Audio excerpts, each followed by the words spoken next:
welcome all of you to this evening of the BW Wellbeing Dialogue. Today we'll be talking to Acharya Prashant, who's an author, who's a Vedanta philosopher, and who's now written a book on karma. And the book is titled Karma, and provocatively it says that everything that exists on karma till now is not what karma is. I've read the book, it's an interesting take. This is my second book on karma I've read. I read another book by a very accomplished individual about 30 days back. Clearly we all are worried about our karma. Stephen Covey said, you should do the right thing for the right reason in the right manner. Intent matters.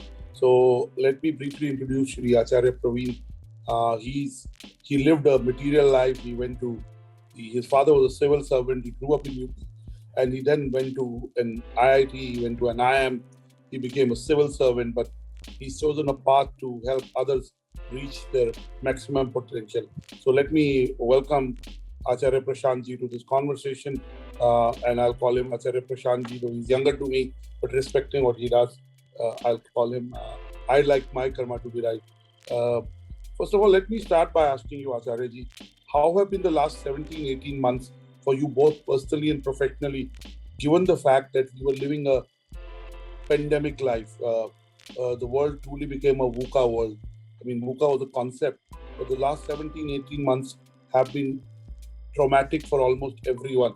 So how were the last 17, 18 months for you both personally and professionally? Thank you, sir, for the kind introduction.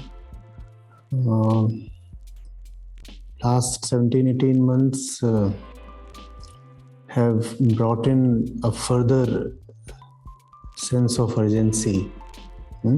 Looking at the situation around us, in the city, then in the country, then throughout the world, we really saw that we do not really have too much time as a people for complacency to drive in the point further. Almost half the organization here, the members of the foundation, got infected, including me, and then there were the family members falling sick and all the usual things happening, and all of that brought in, as I said, a deeper sense of urgency towards the work that we are doing. The way mankind is living, the way we go about our daily business and our broader lives, that's taking us in the direction of various kinds of sicknesses, not merely physical, and the pandemic is just one of them. So that's what happened. It made us commit ourselves, introspect and commit ourselves redoubly to our cause. Absolutely. And Acharya Prashant, I would say it's a rebirth for a lot of us. It's a rebirth. It's a second life. It's a chance to be our best version, to be able to contribute. Now, let me ask you, in the last 18 months, in your view, what has changed and what has remained the same?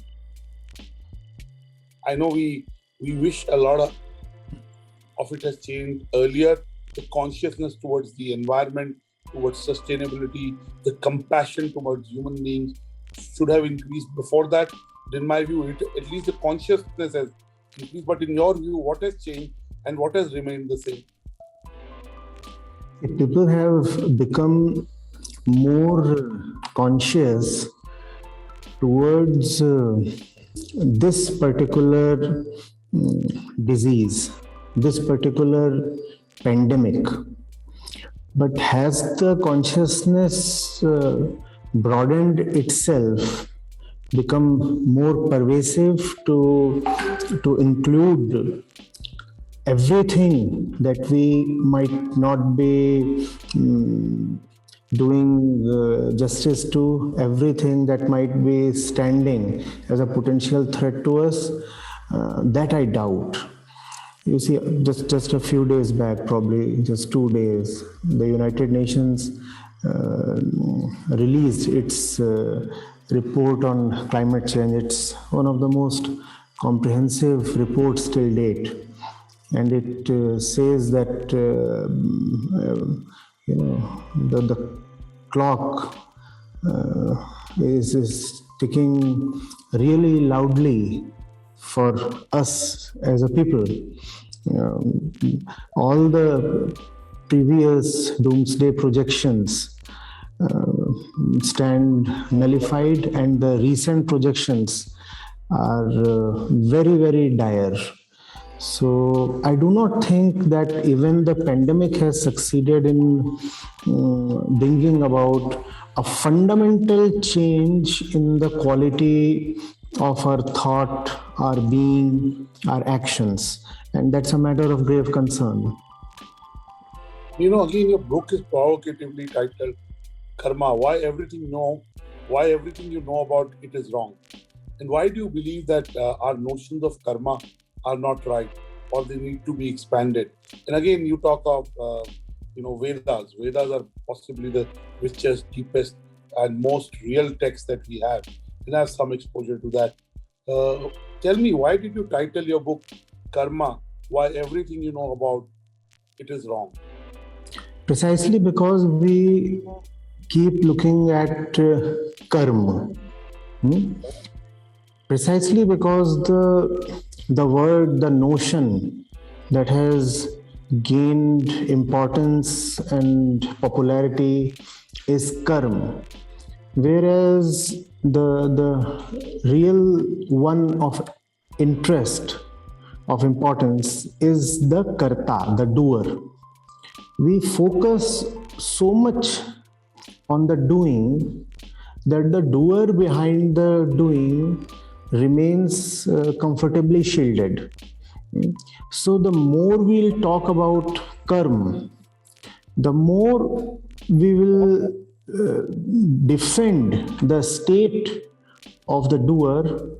And if we defend the state of the doer, it's unlikely that the state of the doing will be fundamentally changed. So when I say that all or most of what we know about karma is wrong, it is precisely because the center of our thought is the action rather than the actor. And it's a false center then. That center has to change. We need to focus more on where the action is coming from, rather than how the action looks and whether the action conforms to certain standards or benchmarks or stereotypes. All that can wait. The thing of prime importance is the one doing the thing, and that hardly receives any attention. Absolutely. And I was thinking, I read another book, and the focus is your book, so I won't take the name of the other book. I asked myself, what I do is right. Is it the right intent? Am I doing it for the right reason? But one of the things that came to my mind, and I thought I'll ask you, I'm a Hindu. I believe in Prarabdha. I believe that life is preordained, right? Please. Your life and my life are preordained. Prarabdha. Okay. I believe in Prarabdha, that, okay. What will happen to me is preordained. So why should I worry about karma? Because my life is preordained. No, you see, I understand the distinction, but I'm asking it for our viewers. Yes, sure. So it's a good question, and I thank you for this. You see, my destiny is preordained, but the route I take towards that destiny, that is not at all preordained. So niyati, destiny, the place I have to reach because that's the only real place, that's the only truthful place. That cannot change. That is Satya, that is Atma.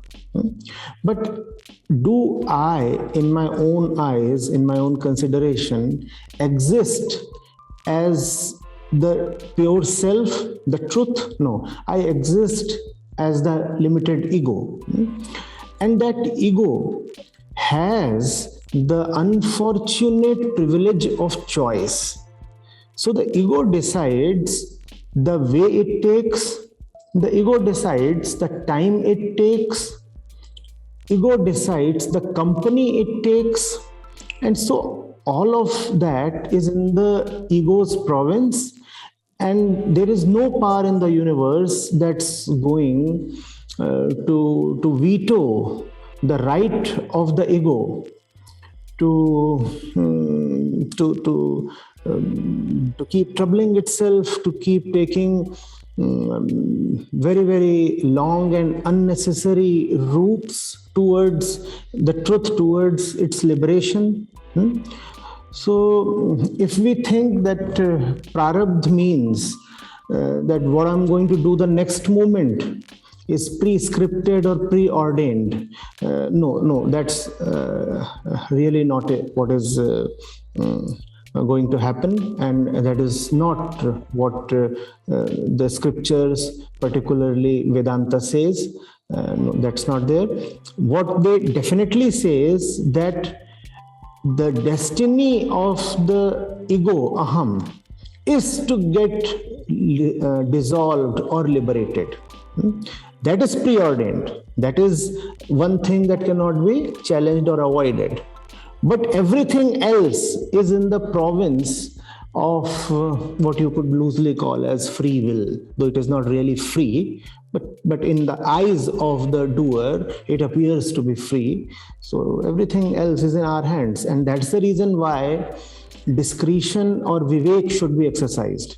That is the reason why man lives by his dharma.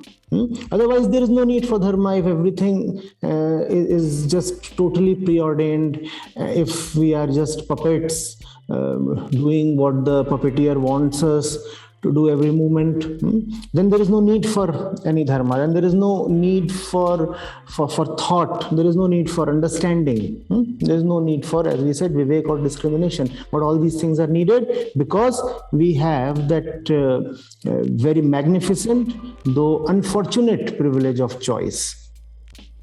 When I read the book, there is optimism in it, but there is some pessimism in the titles of some of the chapters. Now, are we, when you see people around you, you see your disciples, you see the larger world, as human beings, are we more conscious of our karma than we ever were? You mean in the context of the pandemic? Yes. Today, in the last 18 months, I think we realized the frailty of human life. We realized the fact that we are interconnected. We realized the fact less is more. We realized the fact that never say never.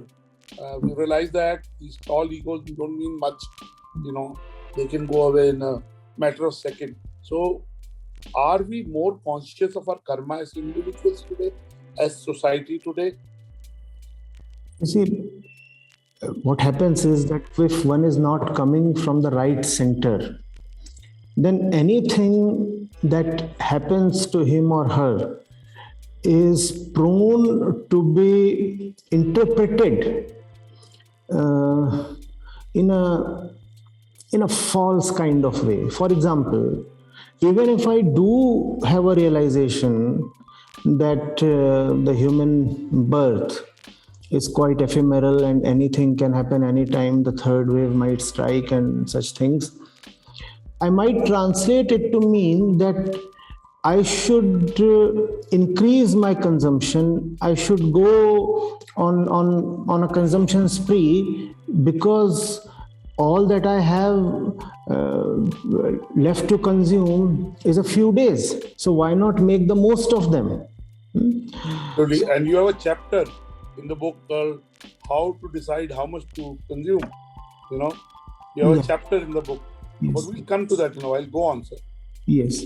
You see, consumption is a very important word when it comes to the doer and his doing. Because the doer that we take ourselves to be proceeds from his sense of incompleteness. Hmm?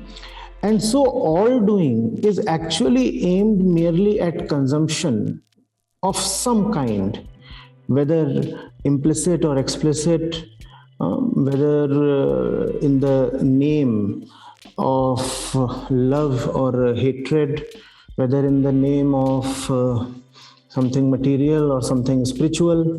Essentially, the ego tries to accumulate, to add something to itself, because it has a strong sense of its hollowness, its incompleteness.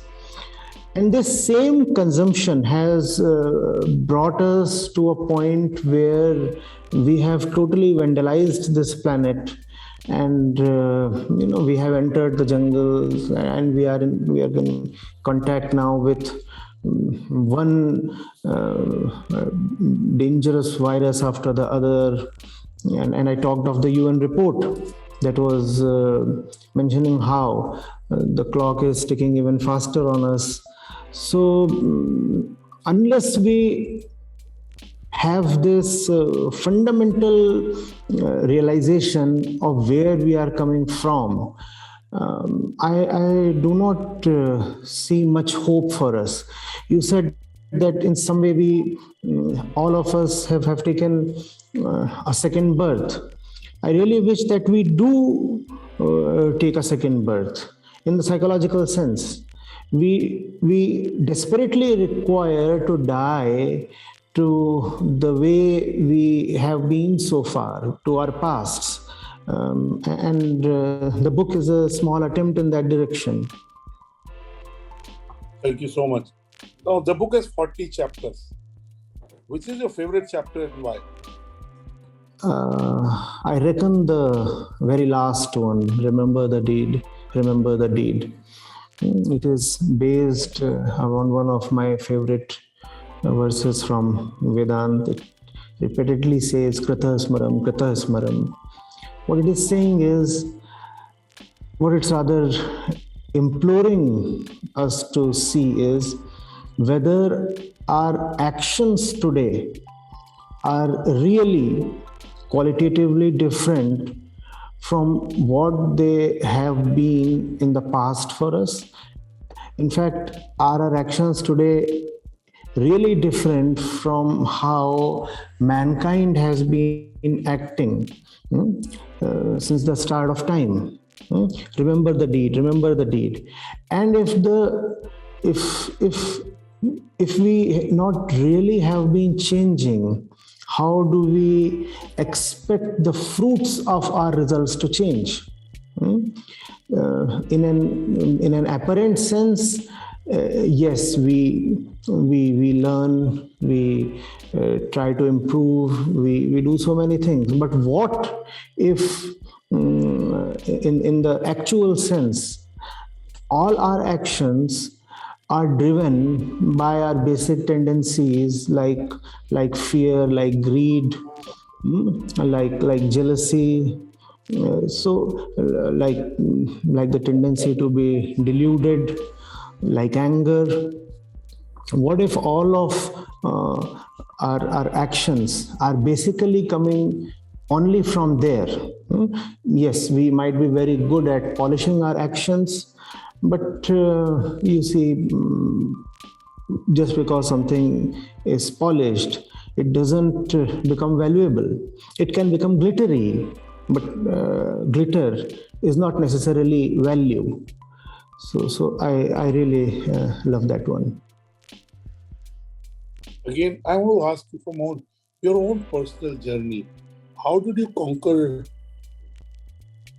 let's say, negative aspect?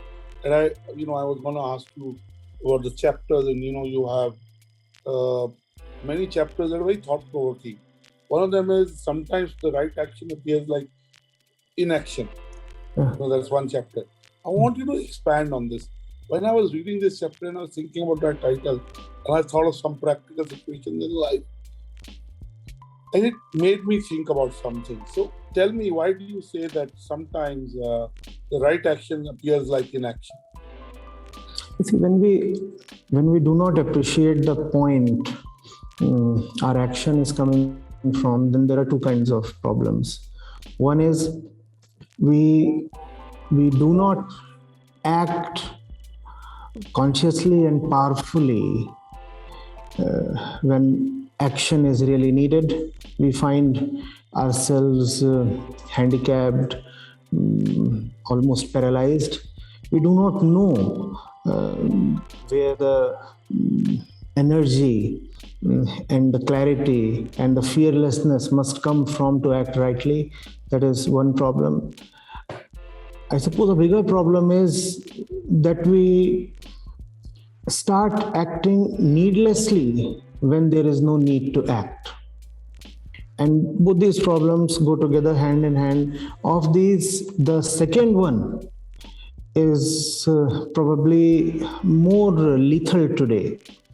If we look at the state of mankind today, what is happening is that probably more than 80-90% of the things that we are doing are really not needed to be done. We are acting out of needless desperation and greed. So that chapter says that, as you quoted, that sometimes the right action looks like inaction. If you are acting rightly, you might look like as the one not acting in a group of people who are acting very furiously and feverishly. But a person energetically throwing about his limbs in this direction and that direction, running from pillar to post and burning a lot of fuel of his life is no guarantee of any meaningful action taking place at all. We need to slow down. We need to be extremely sure that the things that we are doing really need to be done. And when we first of all cut out from our life that which is needless, then parallelly we will also get the courage and the energy to energetically do what deserves and needs to be done. Totally, I agree. And how does one discern that? Of course, it comes, you can have a guru, you can have a teacher, you can have a master. It comes from past experience. It comes from the right bhakti, if I may say. It comes from the environment. But is there a playbook to figuring out how do you take the right action? I mean, that's where wisdom comes. That's where the power of, the power of making the right choice. But as you say in the books, sometimes it can be, seen as action. Yes. You see, there are two things, and both of these are concurrently important. They act in combination with each other. They complement each other. One is a keen and honest observation of life. One has to be very honest towards oneself, because often we are masters in self-delusion. We do not admit, first of all, to ourselves what our real intentions and fears and desires are. So that is something that we need to work upon. And secondly, we need the good company, rather the great company of the scriptures. So the scriptures will tell us something, and then We have to see whether it is corroborated by our life. And when something arises in our life, if we find an echo in the scriptures, then that reaffirms our belief in our finding. And so if these two act in tandem, then it becomes far easier to know oneself, which essentially means knowing the ego. I like to call these as the two wings of a bird. When they work together, then there is a certain ascension in life. Acharya Prashant, I'm really happy that I'm talking to you, and I have a deep interest in spirituality. I may run businesses, and I'm still human, which means I have some of the behaviors that human beings exhibit. But I'm very conscious that I try and do the right thing for the right reason in the right manner. But let me dive into the book again. Yes. You have a chapter on what is the right decision. How does one get to the right decision? You talk about the scriptures, you talk about a guru. Then you also talk about when to think and when to act. Again, that making that discernment, Acharya Prashant, sometimes is not easy. Right? So is there take us through the chapter, when to think and when to act. I found that chapter again very simple yet deep. Thank you, sir. You see, thinking is in itself action. So it's not as if thought leads to action. That's a workable but not deep enough way of looking at how our inner machine operates. Thought I would prefer to call as subtle action, and that which we call as action, which is more manifest, more physical, that can be called as gross action. Nevertheless, both thought and action are in themselves actions, and therefore there is a common actor behind them. That actor needs to be pure. If that actor is all right. Intent, is the actor and intent are the same? See, the actor is recognized by his intent. There is no other way to know the actor. In fact, or I could say that looking at the intent of the actor is the best way to unmask the actor. Otherwise, the actor is adept at wearing lots of misleading names. If you just go and ask him directly, please tell me, sir, why are you doing this particular thing? The actor will say, well, for charity, well, for the good of others. I have no self-interest here. So the actor will say all these things. In some situations, one has to investigate, one has to interrogate, and one has to, most importantly, observe what the actor is really desiring out of the action. And all that takes us closer to the real name, real face of the actor. So when the actor is right, then thought and action are not in conflict with each other. When the actor is not right, then there is an inner conflict in thoughts, and there is an outer confusion in action as well.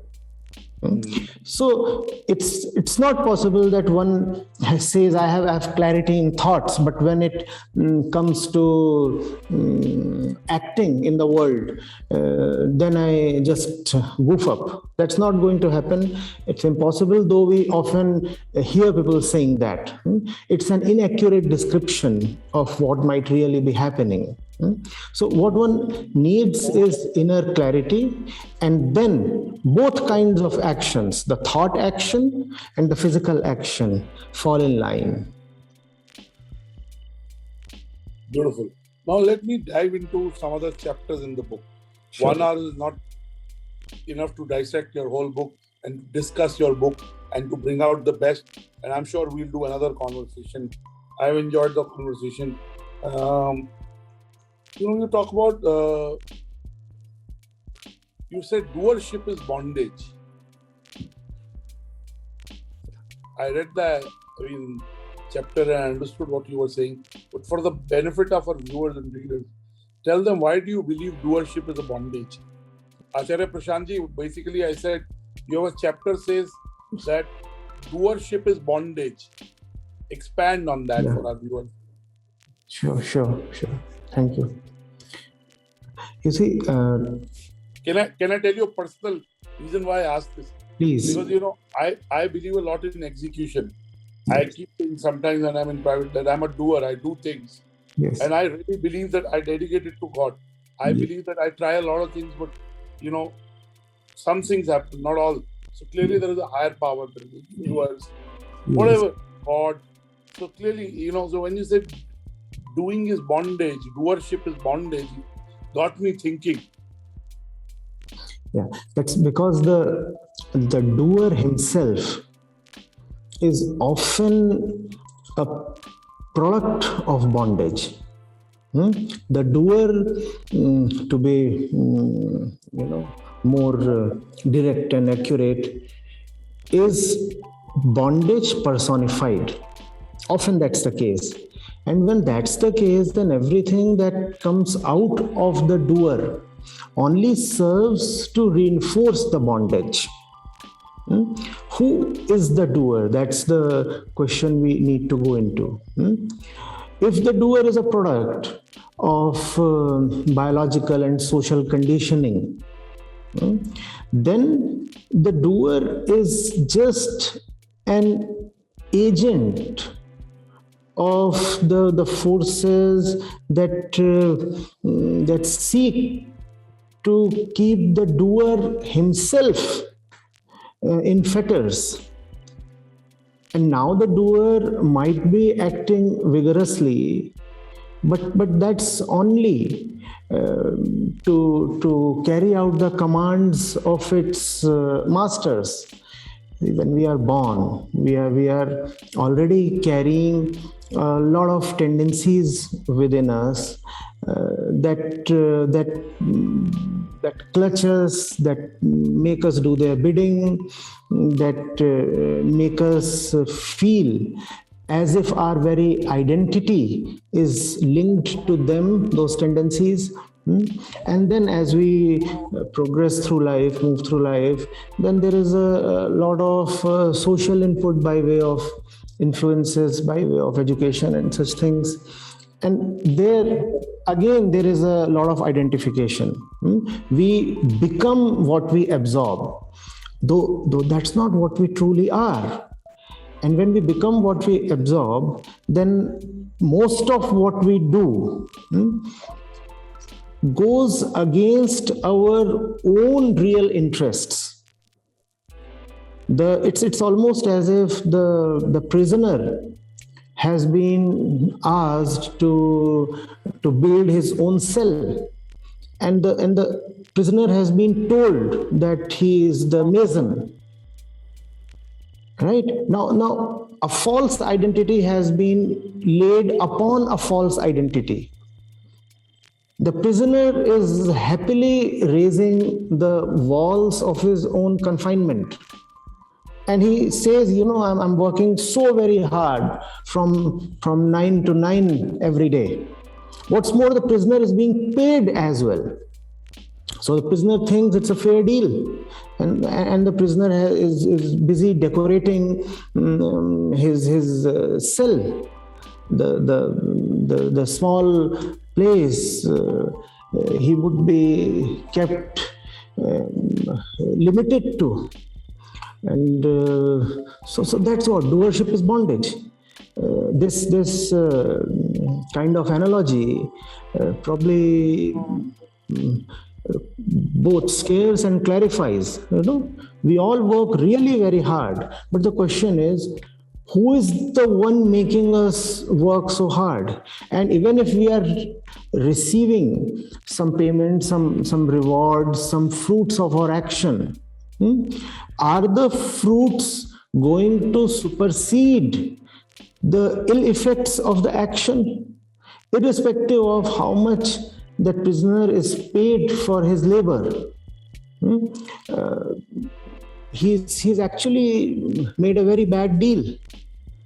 He'll stay in the same enclosure he himself is raising.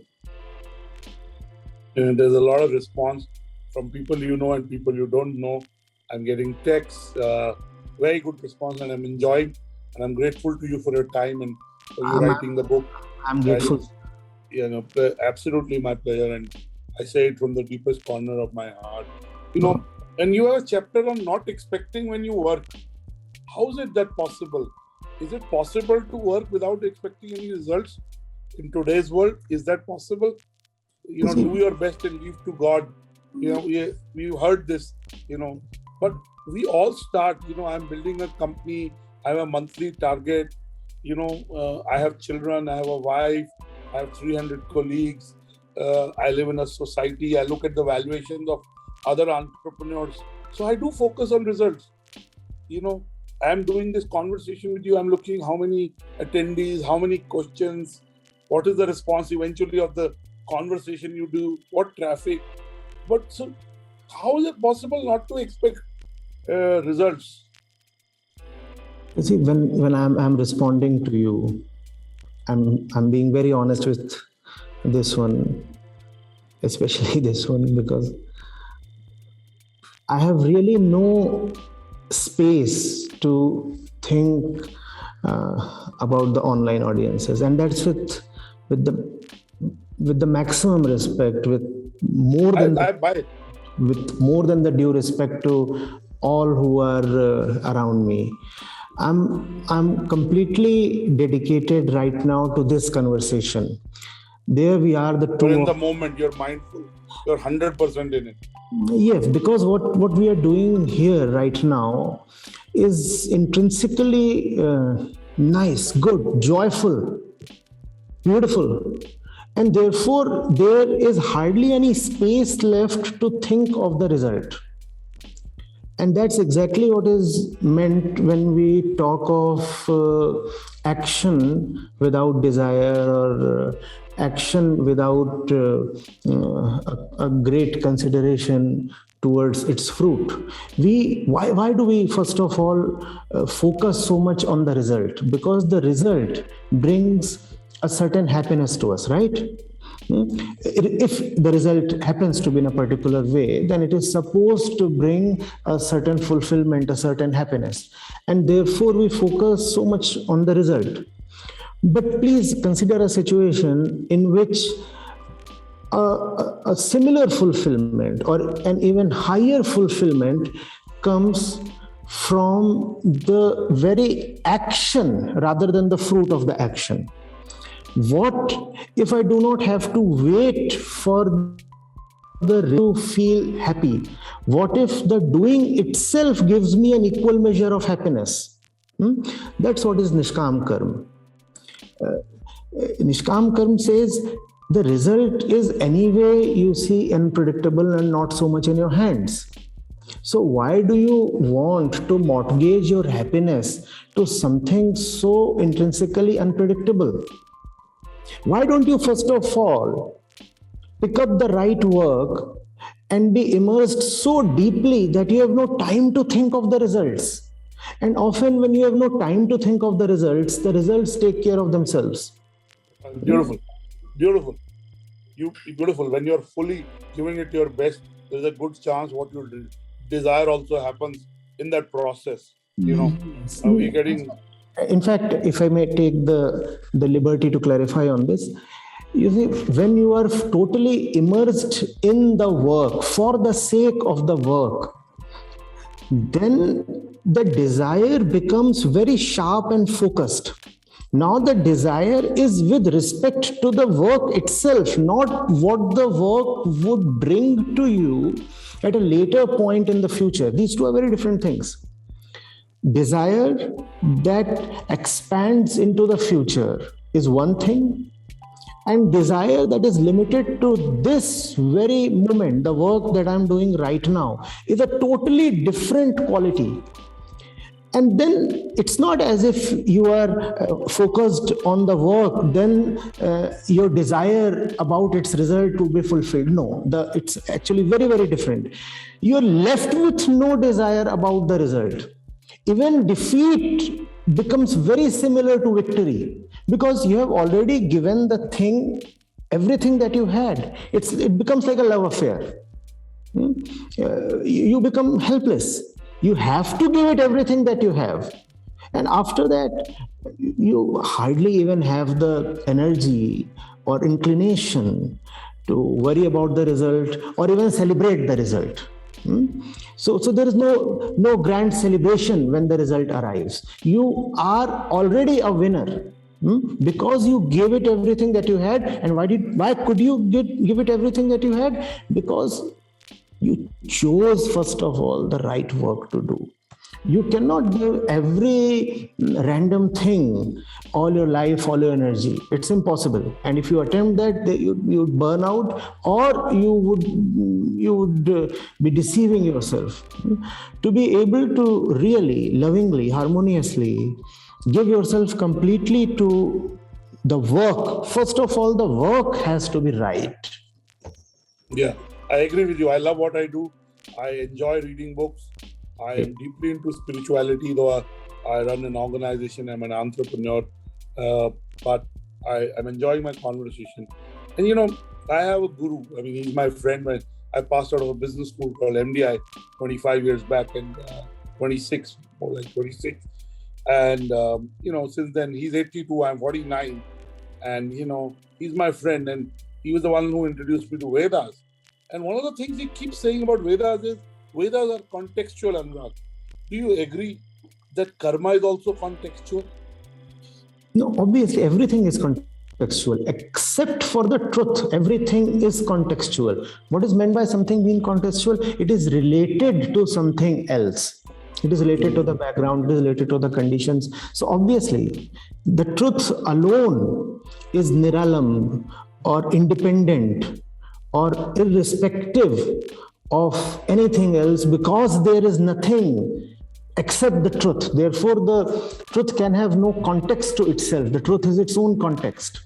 Be it the world, be it anything in the world, or be it the one, the person, the ego that perceives the world, everything is obviously contextual.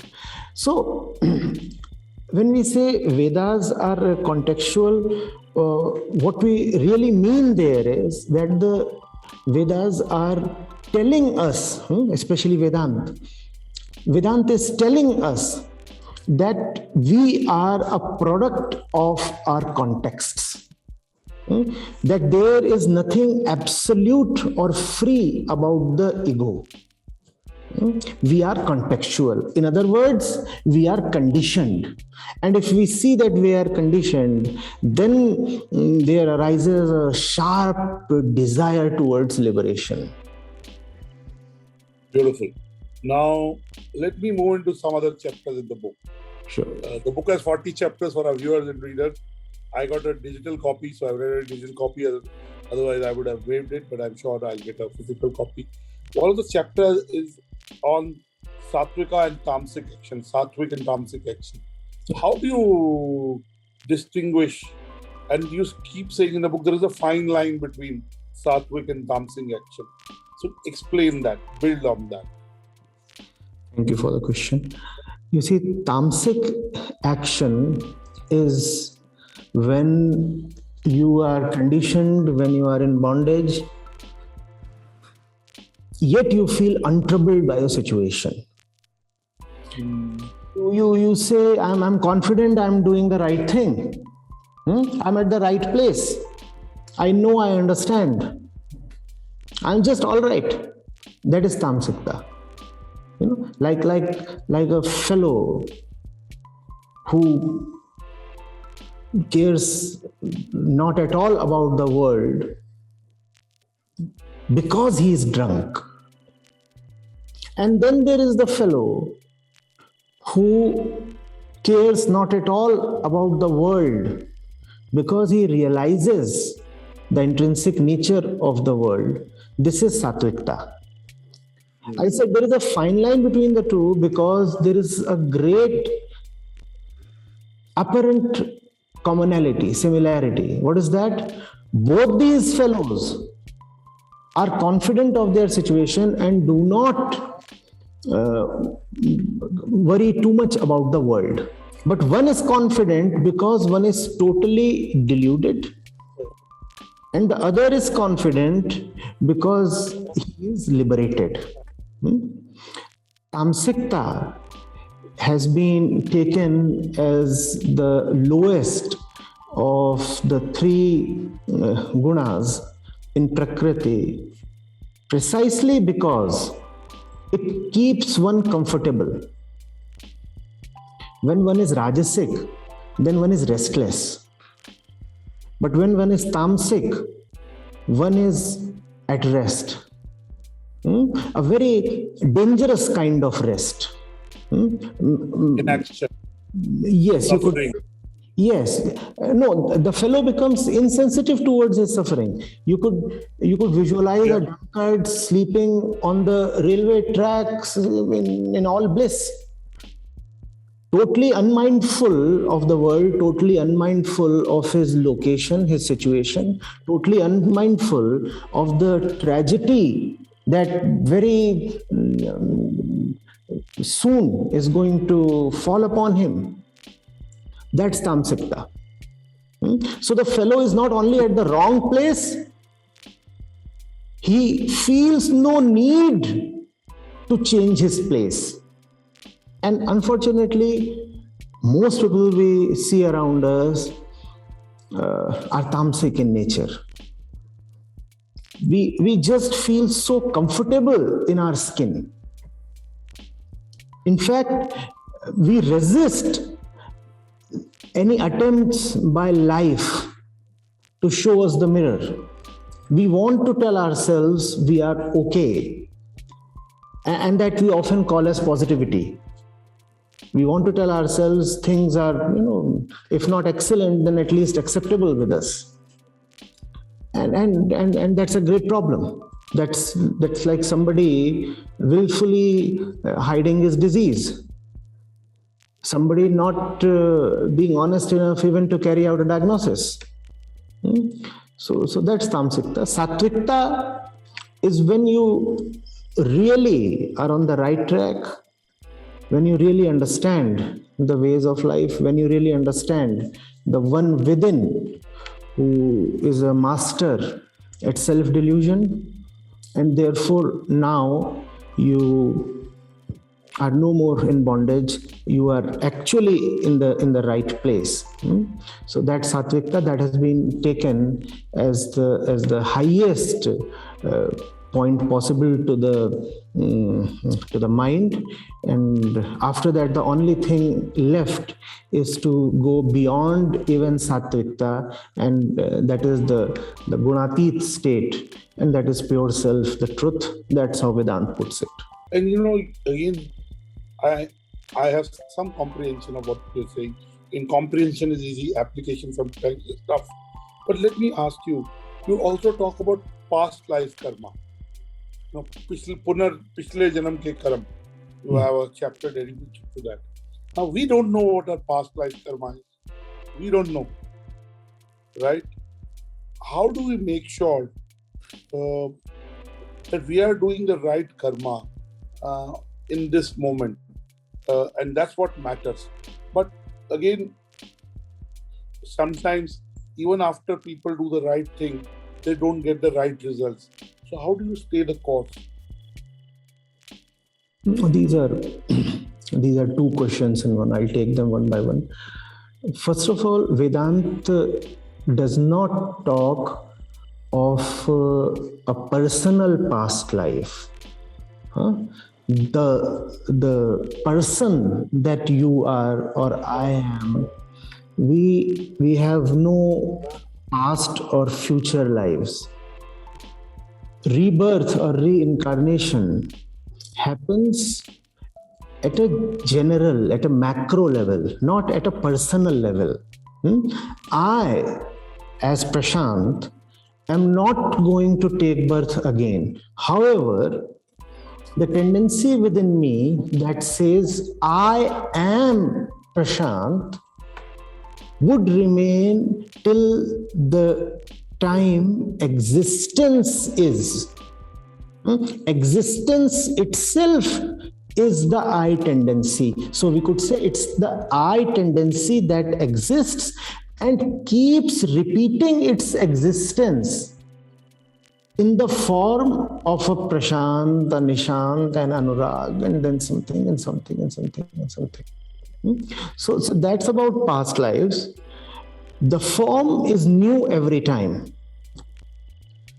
If the form expects that it's immortal by way of reincarnation, then it's not proper. That's one thing. And the second thing you said in continuation with this was that is it due to past karma that often, in spite of doing the right thing, we do not get the right results, right? Probably that's the link between the two parts of your question. That is it due to past life karma that I suffer in this birth? No, not really. No. You see, the past has given us this body, right? And the body for sure has a lot of garbage of the past accumulated in it. If one wants to put it in a very ruthlessly cynical way, one could even say that it's only the garbage of the past that gets born with every child. Though I understand that's a harsh way of putting it, but not an inaccurate way. So that garbage is born, obviously, and we all have that in us. And the purpose of life, therefore, is to act in a way that reduces the garbage, that cleans up. We often do not realize that what we are born with is garbage. Though, if we clean that garbage up, then what we'll be left with is something tremendous, something very precious, something immortal indeed. But that's a far cry. Mostly what happens is that we identify with the garbage and start thinking of the garbage itself as the truth, the real thing. And then obviously we are going to suffer. The desire towards action will itself be born from the latent tendencies coming from the past. And then, even if that desire does get fulfilled, what we'll get is suffering. And if that desire does not get fulfilled, we'll get disappointment. And these are the two ends of the swing called life. Desire fulfilled, what we get is frustration. Desire unfulfilled. We're not equanimous. We are not equanimous. We are not samantar. We are not equanimous. We cannot be equanimous given the way we take ourselves to be. We take ourselves as highly incomplete. You see, if I am incomplete, let's say I feel hungry, right? And there is a book kept here and there is food kept here, then it's impossible for me to be equanimous towards both. Samta, equanimity, will definitely elude me because my identity right now is linked to my mouth and to my stomach. I cannot look at these two in a neutral way, in an unbiased way. I'll pounce upon the food. So that depends on my situation. Equanimity is possible only to one who is operating from a place of fulfillment. If I'm operating from a place of fulfillment, I can look at everything without coveting anything, without being fundamentally desirous of anything. Well, at a superficial level, I can play the game of desire. At a superficial level, I can do what is needed at this moment for the sake of others. But for myself, I will not have any burning desire because I'm already all right. But that is a very rare and difficult, unfortunately, point to come to. Most of us keep operating from very needless points of dissatisfaction, and therefore we keep throwing ourselves at one thing or the other. We keep falling in random directions, such things. There are lots. I'm grateful to you and your team for setting this up. I really feel I can talk to you for 2 hours. So if things permit, I'll come and meet you and do a conversation, and I'll write a mail. You're most welcome. I've enjoyed talking to you. But there are questions from the audience, and audience is a very important part of this interaction. So let me take it from them. Let me not just be. So Harsh Raj is asking, I want to ask a question. Doer or ego, are the doer and the ego the same? How do we know when we are doing the right action? Yes, the ego is the doer. The ego is the doer. The ego always is the doer. It's just that we need to elevate the ego to the highest point possible. The highest point of the ego is when the ego becomes a servant to the truth. When the ego becomes a servant to the truth, then we can call it as a non-doing ego. Otherwise, factually, the doer is always the ego. So if someone likes to claim that what I'm doing right now is actually from a point of non-doing, that I'm a non-doer really, it's not really accurate. Irrespective of the point one reaches in his or her spiritual life, the doer is always the ego. Just try to ensure that it's a dedicated ego, that it's a surrendered ego, that it's an ego that has committed itself to the truth. Thank you so much. I think if we can get there, that's also a good position to be. Yes. And your team wanted me to have a conversation with you. I've had, with your permission, my young colleague, and I'm very fond of him, and I encourage him. His name is Kavi Bhandari. He's the lead on our BW Wellbeing.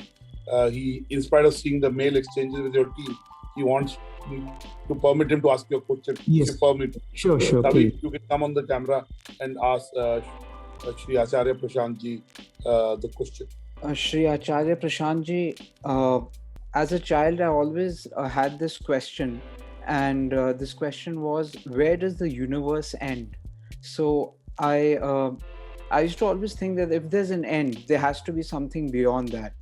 So as I didn't understand it. As I grew up, once my mother told me, she told me that you're thinking in terms of limited consciousness.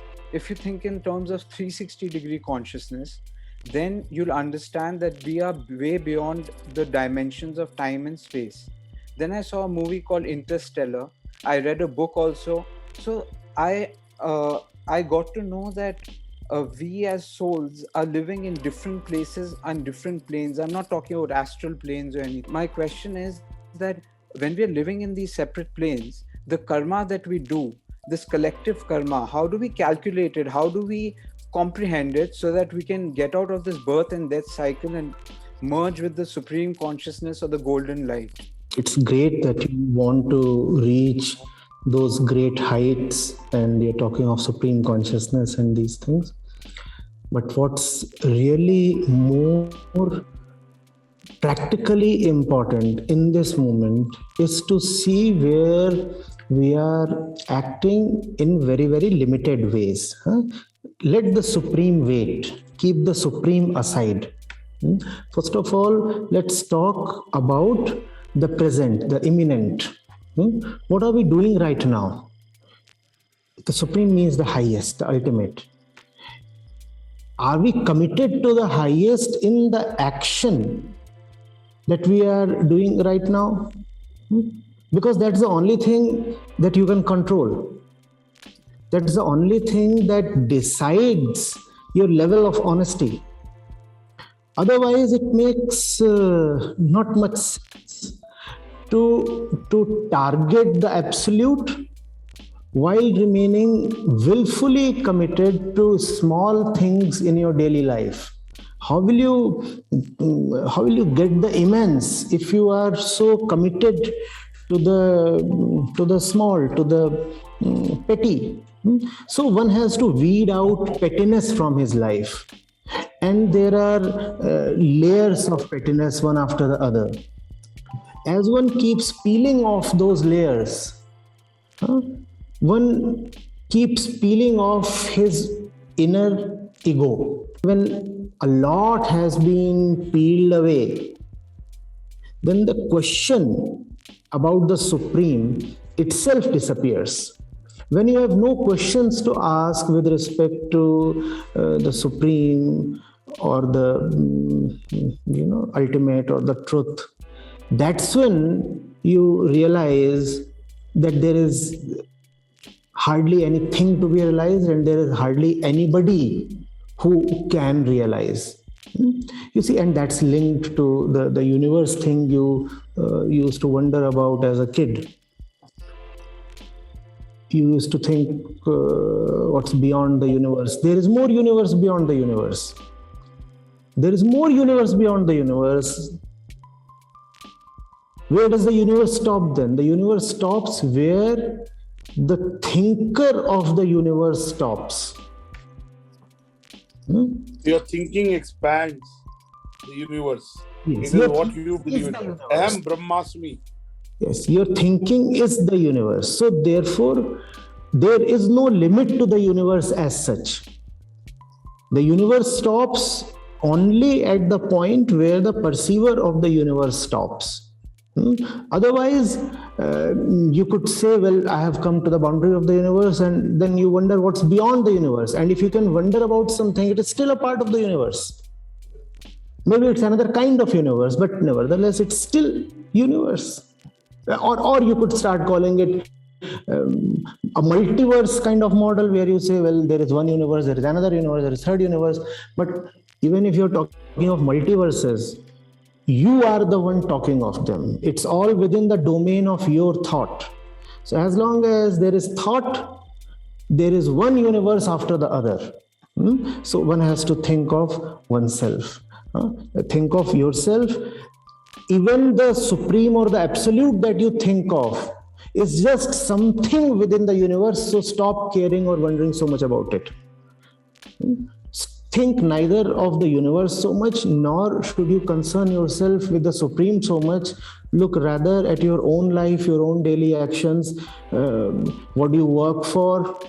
Who are the people you relate to? What do you like? What do you dislike? Where does your bread come from? Why have you chosen a particular kind of livelihood? These are the questions that matter much more than any of the traditional spiritual queries. Or you could say that these daily mundane questions are the real spiritual ones. Thank you so much. There are many questions. There are about 11 questions. There are about 37 comments. Out of them, 30 are salutation to you. But my last question, all the questions, the question from Atul Nautiyal, is it not possible to wipe out all ego? Suraj Kamath, sir, is there any power behind this creation? And can we experience the source and how? I'd say read the book. And then we'll do another conversation with Sh Acharya Prashant ji. There's Ashutosh Pandey asking, greeting. Raman Maharishi says you're not doer and everything is predetermined. Kindly throw some light on Ashutosh Pandey ji. I asked him a similar question. As a Hindu, I believe everything is preordained. Prarabdha. So he did answer that. We'll send you the recording. Akshita Sitaram says, Pranam Acharya ji, how to engage ourselves in duties related to humanity. Mayur Prasanna says, how to involve in continuous good work. Shalini Shukla asks, how not to identify with the conditioned self. Prakash Datta ji says, Pranam Acharya ji, who's Karta? Narendra Kumar is asking, good evening sir, is clarity and awareness the same thing? Are they interconnected? Akshay Tiwari saying, even after knowing I'm slave of my actions and that is not actually benefiting me, I still keep falling into the trap. How do I get out of it? So my last, Prashant Tripathi is making a comment on using the resources of the earth. But let me ask you my last two questions and let you go. I know we're ahead of time. We're above time. One is, how does one do away with one's addictions? Addiction can be work. Addiction can be food. Addiction can be anything. excessive exercise can also be addiction, right? So how does one do away with one's addictions is my penultimate question, and I'll ask you my last question after that. By taking on a higher addiction, you see, complete freedom, be it freedom from addictions or freedom from anything else, is the absolutely last thing. So, talking about the last thing, the very last thing, standing where we do currently is not really practical, won't work. Therefore, we have to realize that the way we are, we will relate to something. We will clutch at something. You could even say we will definitely be addicted to something. Then the choice does not lie in whether or not to be addicted. The choice lies in being discreet about the object you are addicted to. Find the highest you can relate to. The sages have talked of Ram Kumari. So, if you are indeed desirous of a high, why not try the high of Ram himself? And Ram here denotes the truth. So, the way we are, the way this human life is, we will need to be immersed in something. In that, we have no choice. The option to be born and not be attached, the option to be born and yet not be related is not available to us. Then just choose rightly. If you are in the grip of a certain addiction, you must realize that there is something that the ego wants from that substance, that object one is addicted to. Are we really getting what we want from that object? That hardly ever is the case. So then why not choose something higher? Spirituality obviously deals with liberation, but before it deals with liberation, it deals with conscious choice. It deals with choosing the highest possible. And if the highest possible appears very utopian right now, then at least we can choose something higher than the one we are with currently. Step by step we can proceed, right? Higher, then higher, then higher, then higher, and then probably the highest. We do not know. Thank you so much, Acharya Prashant. My last question. Sure. You know, your life is a message. What you do is a message. This book is a message. What is your message to a world that is seeking hope, that is seeking answers, that is seeking salvation, if I may use that term, after reading your book? What is your message? What is the impact? What is the impact that you're looking to make after someone reads the book? Clearly, it has made me think, made me ask questions. And I said, this is the second book on karma I read in less than 30 days. And there are, so I want to, there are lots of questions, and possibly maybe in 30 to 45 days, I'd request you and your team for another time, and we discuss each of the chapter in more detail. I'm sure your book would have been widely read. But what is the impact you're looking to make through what you do and through this book? There is just one thing I have to say to everybody. One common and universally applicable thing, it would be, well, whatever you want and the good that you want to happen to yourself is indeed possible, but not in the way you are attempting to materialize it. All that is wonderful is surely possible to happen, but not being what you are. Being what you are you will not get what you deserve. And if you want to get what you deserve, then you will have to stop being what you mistakenly are right now. Beautiful. I think I'm first of all, I'm grateful to for your input, for your time, for your complete wholesome presence. Really, I read a book many years back called The Power of Now by Eckhart Tolle. And it is about being in the moment, enjoying the present.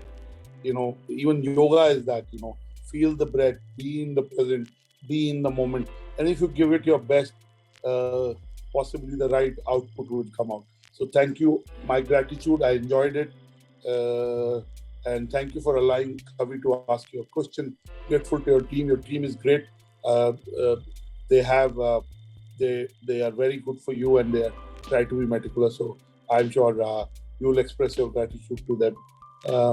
So thank you so much. For those who missed the session, you can watch it on the YouTube channel of BW Businessworld or the YouTube channel of BW Wellbeing, and you'll read an abridged version of the conversation on BW Wellbeing World and read an excerpt in the next issue of BW Businessworld. So thank you, Acharya Prashant, for making time, for writing this book. And really, the right karma is salvation, if I may say. I hope through your book and through your leadership, you're able to guide your disciples, the people who are in your circle of influence, to do the right karma. Grateful to you for the time and look forward to more interaction. Thank you so much. Thank you so much. Thank you. Thank you.